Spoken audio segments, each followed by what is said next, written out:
Welcome back. It's a nice, moderate, rainy day, and a big question that comes up is it noisy underneath my aluminum structure? I'm going to be quiet for a second so you can kind of hear. Rain's going to make noise on anything it hits. With the Teflon baked on, coated on paint, it definitely has a dampened noise. I think a lot of people have the misconception because it's aluminum, it's going to sound like a very teeny sound. But as you can see right now, we're staying nice and dry underneath the patio cover.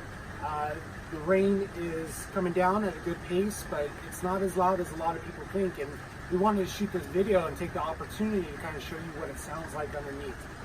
We appreciate your time today and call us for any more questions.